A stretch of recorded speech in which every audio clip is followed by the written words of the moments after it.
আদালত অবমাননার মামলায় শেখ হাসিনাকে ৬ মাসের সাজা দিয়েছেন ট্রাইব্যুনাল ১।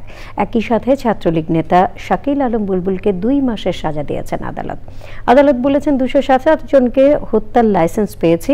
শেখ হাসিনার এমন মন্তব্য বিচারিক প্রক্রিয়ার প্রতি হুমকি। ট্রাইব্যুনালে শেখ হাসিনার বিরুদ্ধে এটি প্রথম কোনো মামলার সাজা। মাজহার হক মান্না জানাচ্ছেন। বান্ডেল থাকলে প্রতি সেনমানিতে টাকা বাঁচবে।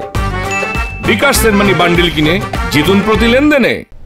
আদালত অবমাননার অভিযোগে পলাতক শেখ হাসিনার বিরুদ্ধে করা মামলায় অ্যামিকাস কিউরি সিনিয়র আইনজীবী এ.ওয়াই মশিউজ্জামানের বক্তব্য শুনেন আন্তর্জাতিক অপরাধ ট্রাইব্যুনাল ১। তিনি বলেছেন, শেখ হাসিনার বক্তব্য যদি প্রশাসন ও আদালতের জন্য হুমকি হয় তাহলে যে কোনো ব্যবস্থা নিতে পারবেন ট্রাইব্যুনাল। তিনিও মনে করেন শেখ হাসিনার বক্তব্য হুমকিস্বরূপ।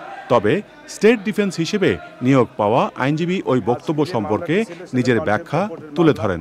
এই যে বক্তব্যগুলি যে ইথারের মধ্যে এসছে, এইগুলির মধ্যে বিভিন্ন পত্রিকায় বিভিন্ন রকমের কথা এসছে। এই যে ডিসক্রিমিনেশন আছে, এই ডিসক্রিমিনেশনের কারণে এটার সঙ্গে আমি দ্বিমত পোষণ করেছি। উভয় পক্ষের বক্তব্য শুনে আদেশ দেন ট্রাইব্যুনাল ১।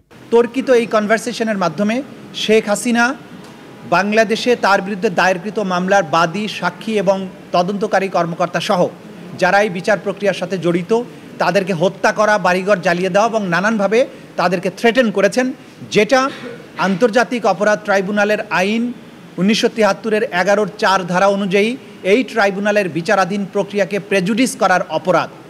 এই অপরাধ চূড়ান্তভাবে প্রমাণিত হওয়ায় আন্তর্জাতিক অপরাধ ট্রাইব্যুনাল নাম্বার ১ শেখ হাসিনা এবং আসামি শাকিল আকন্দ বুলবুলকে দণ্ডিত করেছেন। আসামি শেখ হাসিনাকে ৬ মাসের বিনাশ্রম কারাদণ্ড এবং আসামি শাকিল আকন্দ বুলবুলকে ২ মাসের বিনাশ্রম কারাদণ্ডে দণ্ডিত করেছেন এবং এটাও নির্দেশ দিয়েছেন যেদিন তারা আত্মসমর্পণ করবেন অথবা পুলিশ কর্তৃক ধৃত হবেন তারপর থেকে এই সাজা কার্যকর হবে। জুলাই-আগস্ট হত্যার ঘটনায় শেখ হাসিনার বিরুদ্ধে দায়ের হওয়া মামলায় অভিযোগ গঠনের ওপর পরবর্তী শুনানির দিন ৭ই জুলাই ঠিক করা আছে। Mazhar Haque Manna, Channel I, Dhaka. শুরু হয়েছে Standard Chartered Channel I Agro অ্যাওয়ার্ডের ১০ম আয়োজনের মনোনয়ন গ্রহণ। এবার নতুন ক্যাটাগরি বছরের সেরা ছাদ কৃষক সহ মোট ১৩টি ক্যাটাগরিতে পুরস্কার প্রদান করা হবে। মনোনয়ন গ্রহণ চলবে আগামী ১৫ জুলাই ২০২৫ তারিখ পর্যন্ত। বিস্তারিত জানতে ভিজিট করুন www.agroaward.com এবং ফোন করুন 018737000556 এই নম্বরে।